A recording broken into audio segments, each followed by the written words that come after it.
Good morning, everyone. Now, today we're going to talk about more about scientific inquiry.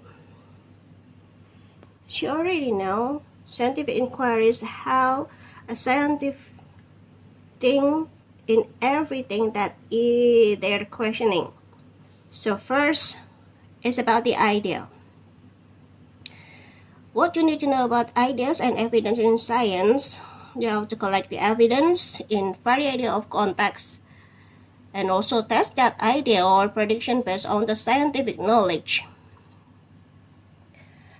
Another thing is to consider how scientists have combined evidence from observation and measure creative thinking to suggest new ideas. The next step is planning experimental work. Decide how to turn the ideas into the form that can be tested, and then make prediction. Identify the factors that are relevant to the particular situation, and then choose the evidence and choose the equipment to use. The next step will be obtaining and presenting evidence to make the variety of relevant observation and measurement using simple apparatus, and then decide where the observation and measurement need to be checked. The experiment have to be repeated several times to give more reliable data, and present those data in tables, charts, and graphs. The last step would be considering evidence and evaluating. From that debating experiment, make the comparison and evaluate the result. Identify the pattern of the result and evidence shows, and use the result to draw conclusion and make further prediction. The last one is to suggest and evaluate explanation for prediction using scientific knowledge and understanding. Another thing about the scientific inquiry or the scientists need to know is about laboratory safety. If you're working as a scientist in a science laboratory, there are several that you need to follow.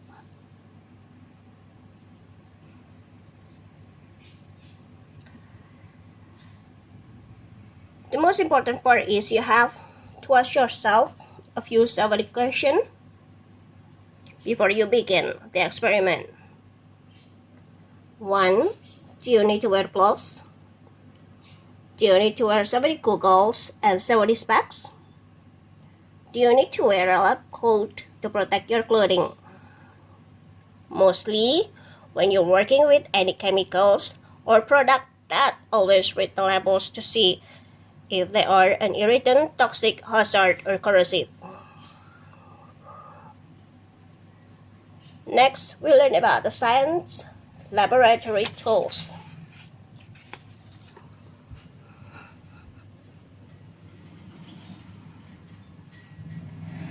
We have beakers, graduate cylinders, element flasks, watch glasses, or beaker cover, boiling or fondant flasks, and then another is support stands, rings, clamps, the set instrument kit, and forceps.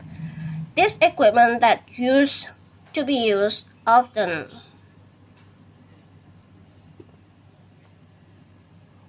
This is the most common one. Test tubes, test tube racks, test tube holder, reagent bottle, beaker, stands, Bunsen burner, crucible, measuring cylinder, balance, dropper, evaporating dish, filter funnel, flat bottom flask, goggles, mortar and pestle, round bottom flask, spatula, and tripod. Here you can see the real one.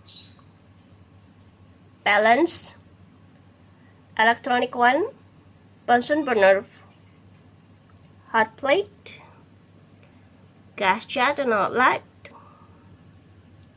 sparker, ring stand, iron ring, wire gauge. Another one, we have typical setup, clamp for holder, another holder, tongs, funnel. Now is the time to check what you've been learned today. About scientific inquiry, you have to be able to answer this. Can you define what is science? Explain about the idea, the evidence, the plan, experiment, how to obtain the data, how to make a presentation, and finally, how you evaluate the data. Some more question. Why do 7th graders need to know about science? Think about it. Second question. Do we need experiment skills? And why? And number 3. What do laboratory rules for? Answer in your G Classroom in Microsoft Word and then send it to me.